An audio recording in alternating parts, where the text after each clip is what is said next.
शुभ कार्य के अंदर उपस्थित कोयला और खान विभाग के मंत्री और मेरे मित्र श्रीमान प्रहलाद जोशी जी, सचिव कोयला श्रीमान जैन जी और देश भर के 10 राज्यों में फैले हुए 150 स्थानों पर उपस्थित आज के वृक्षारोपण अभियान में सम्मिलित कोयला विभाग के सभी कर्मचारी, अधिकारी, श्रमिक भाइयों को मैं इस कार्यक्रम के लिए बहुत बहुत शुभकामनाएं देता हूं। आज का ये कार्यक्रम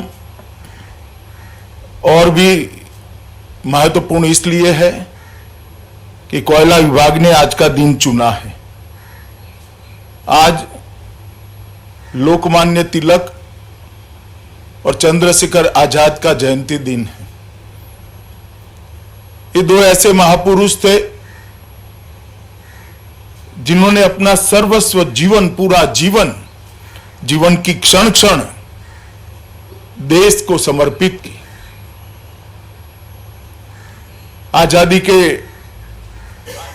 आंदोलन में बाल गंगाधर तिलक, लोकमान्य तिलक के योगदान को सदियों तक नहीं भुलाया जा सकता। एक ऐसा व्यक्तित्व था जिनके सामने 2 रास्ते थे, ईश्वर ने दी हुई बुद्धिमत्ता, ईश्वर ने दी हुई विद्वता, इसका उपयोग और उपभोग स्वयं के लिए करना या देश के करोड़ों गरीबों के लिए करना, देश की आजादी के लिए करना, देश की संस्कृति और अपने धर्म को आगे बढ़ाने के लिए करना।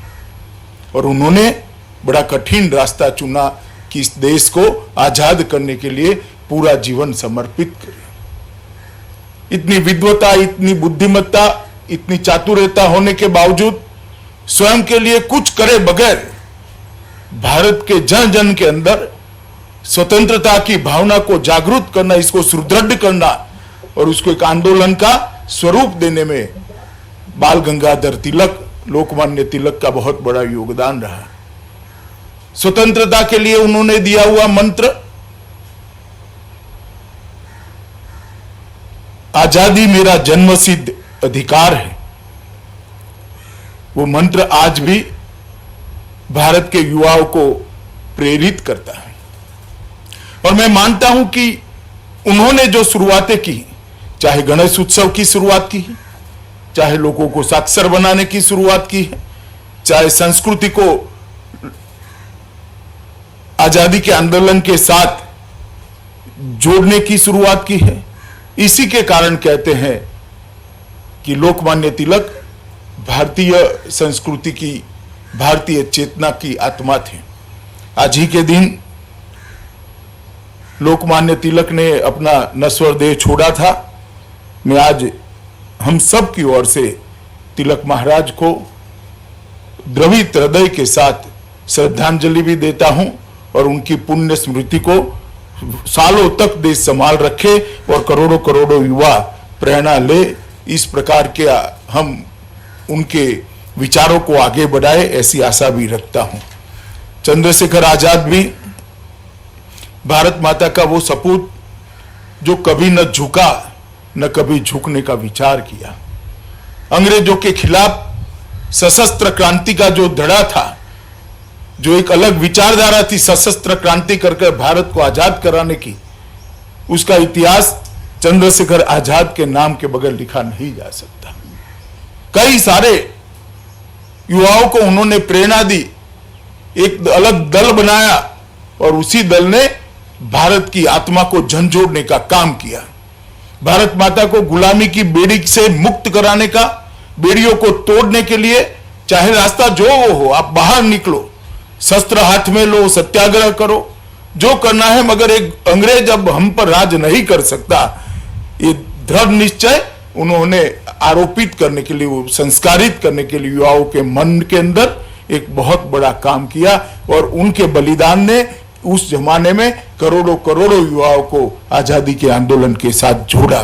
निर्भीक, दृढ़ निश्चयी और बहुत अच्छे साहित्यकार चंद्रशेखर आजाद को भी मैं आज प्रणाम कर विनम्रता से श्रद्धांजलि देना चाहता हूं।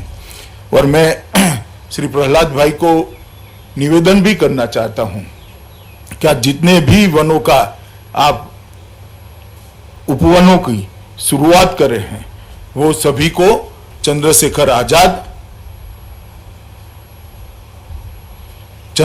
आजाद और लोकमान्य तिलक के नाम के साथ जोड़ना चाहिए।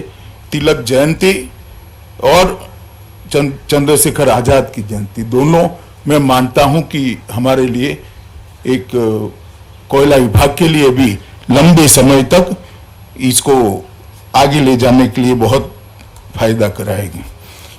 आज कोयला मंत्रालय और उसके अधीन सारे पीएसयू देश भर में के अंदर लगभग 150 स्थानों पर 6 लाख से ज्यादा वृक्ष उनका आरोपण कर पर्यावरण की सेवा में एक बहुत बड़ा अभियान करा है। मैं सभी कोयला मंत्रालय के कर्मचारियों को, अधिकारियों को और कोयला मंत्री जी को, उनकी पूरी टीम को बहुत बहुत शुभकामनाएं देना चाहता हूं। आमतौर पर कोयला के मंत्रालय के लिए पर्यावरण को क्षति पहुंचाने वाला मंत्रालय माना जाता है, मगर जब से मोदी जी देश के प्रधानमंत्री बने हैं और विशेषकर प्रहलाद भाई जब देश के कोयला मंत्री बने, तब से पर्यावरण के लिए भी कोयला मंत्रालय की सजगता हमें दिखाई दी पड़ती है। अनेक विध काम उन्होंने शुरू किए हैं। मैं आज इसका बहुत डिटेल जिक्र नहीं करना चाहता। 10 राज्यों के 38 जिलों में 600 एकड़ में टोटल 6000 एकड़ के अंदर वृक्ष लगाए जाएंगे। आज इसमें से 600 एकड़ के अंदर लगाए जाएंगे। 6 लाख वृक्षों का रोपण किया जाएगा, 5 लाख पौधों का वितरण कराया जाएगा और आज 150 स्थानों पर एक साथ इसकी शुरुआत हुई है।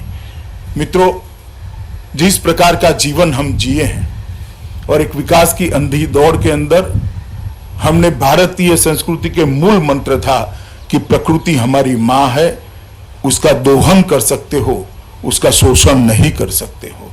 वो मंत्र को हमने भुलाया और उसी का परिणाम आया कि जो ओजोन का पड़ है, ओजोन का स्तर है, इसके अंदर कई बड़े बड़े छिद्र पैदा हुए और सूर्य नारायण की गर्मी सीधी पृथ्वी पर पड़ने लगी। इसके कारण पृथ्वी का तापमान भी बढ़ा है, जलवायु पर इसकी गंभीर असर उत्पन्न हुई है और जलवायु परिवर्तन से आज पूरी दुनिया डरी हुई है। और इसका एक ही रास्ता है जो हमारे पुराणों ने बताया, हमारे ऋषियों मुनियों ने बताया कि वृक्ष मानव का मित्र है, वृक्ष ही हमें इस संकट से बचा सकता है।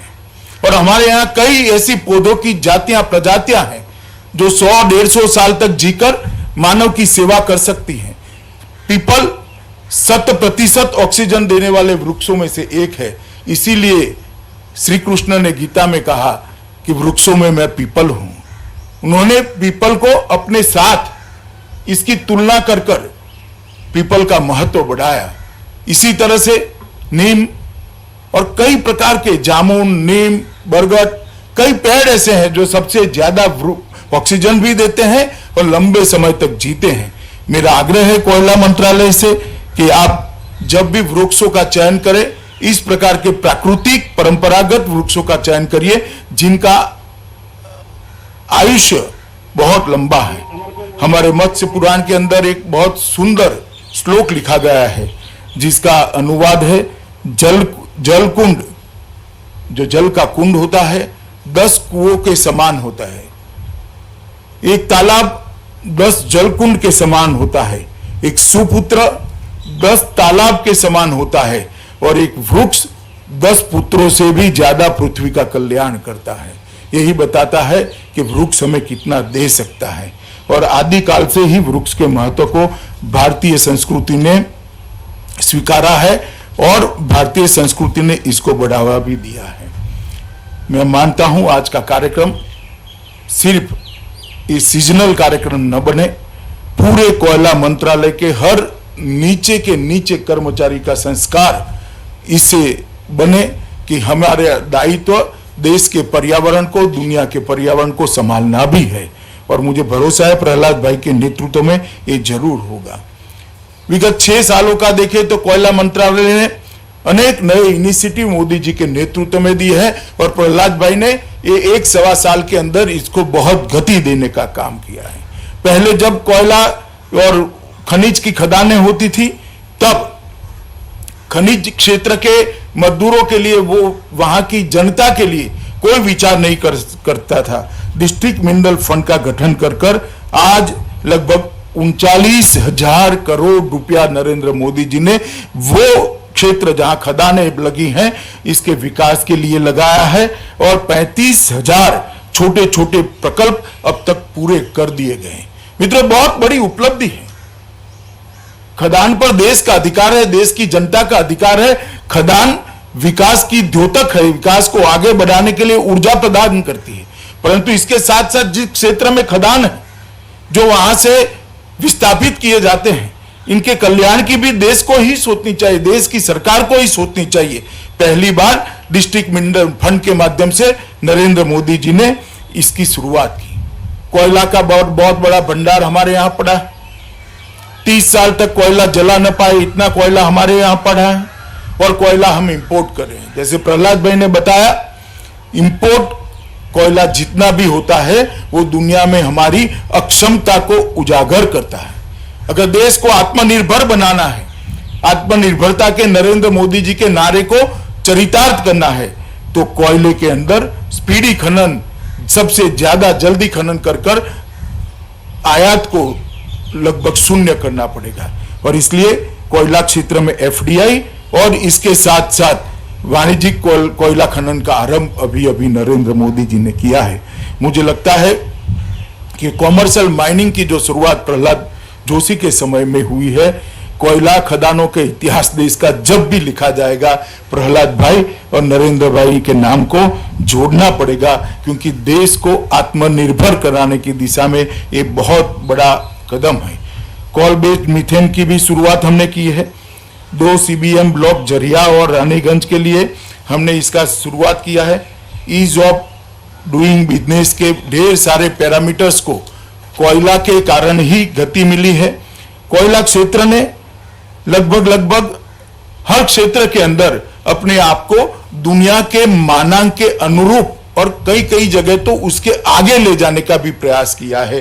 ये मंत्रालय ने 6 साल के अंदर बहुत अच्छा काम किया है और अब प्रहलाद भाई इसका नेतृत्व कर रहे हैं और उसको और ऊर्जा और गति प्रदान कर रहे हैं।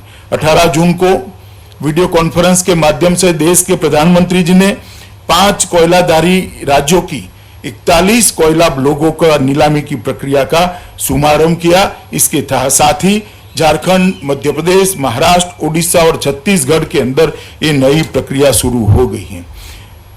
मित्रों, कोयला PSU और कैप्टिव माइनर्स द्वारा उत्पादन में भी वृद्धि का प्रयास किया गया है।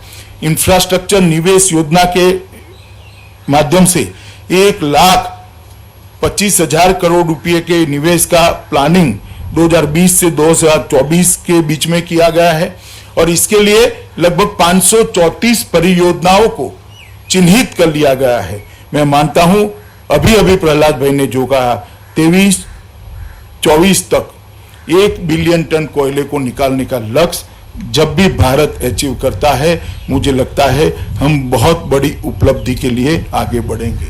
देश के प्रधानमंत्री जी ने पर्यावरण के क्षेत्र के अंदर दुनिया का नेतृत्व करने की स्थिति उत्पन्न करी है। 8 करोड़ घरों के अंदर धुआं दूर कर लकड़ियां और टहनियां और कंडे जलाकर जो माताएं बहनें रसोई करती थी, उनके स्वास्थ्य का तो नुकसान होता ही था, परंतु साथ में कार्बन डाइऑक्साइड का उत्सर्जन भी होता था। आज स्वच्छ ईंधन LPG सिलेंडर देकर पर्यावरण की बहुत बड़ी सेवा की है। ढेर सारे शहरों के अंदर CNG पंपों की एक लाइन बिछाकर CNG के माध्यम से गाड़ियां चलाने से भी स्वच्छ ईंधन का काम हुआ है। सौर ऊर्जा के लिए देश में भारत नेतृत्व करे, इस प्रकार की व्यवस्था खड़ी की है। गुड़गांव में इसका इंटरनेशनल सेंटर भी बना है और मुझे भरोसा है कि कुछ ही सालों के अंदर देश दुनिया में सौर ऊर्जा के क्षेत्र में सबसे बड़ा उत्पादन करने वाले देशों में से एक होगा। इस प्रकार से जो पेरिस के अंदर कॉन्फ्रेंस हुई थी, उसमें मोदी जी की फॉर्मूला को पूरी दुनिया ने स्वीकार कर एक प्रकार से पर्यावरण के क्षेत्र में भारत को मान्यता दी है। आज लगभग 6 लाख वृक्षों का वृक्षारोपण होने जा रहा है। तिलक महाराज और चंद्रशेखर आजाद के स्मृति में वो किया जाएगा, इसका मुझे विशेष आनंद है। मंत्रालय और विशेषकर इस मंत्रालय के मंत्री श्री प्रहलाद भाई और नीचे तक उनकी पूरी टीम को इस मौके पर मैं बहुत बहुत बधाई देना चाहता हूं और आशा करता हूं कि पर्यावरण को स्वच्छ रखने का एक कोयला मंत्रालय का अभियान द्रुत गति से स्पीड के साथ आगे बढ़ता रहेगा। मेरी आप सबको बहुत बहुत शुभकामनाएं और इस शुभ कार्य के अंदर मुझे शामिल करने के लिए मैं मंत्री जी और सचिव कोयला दोनों का मैं हृदय से धन्यवाद कर मेरी बात को समाप्त करता हूं।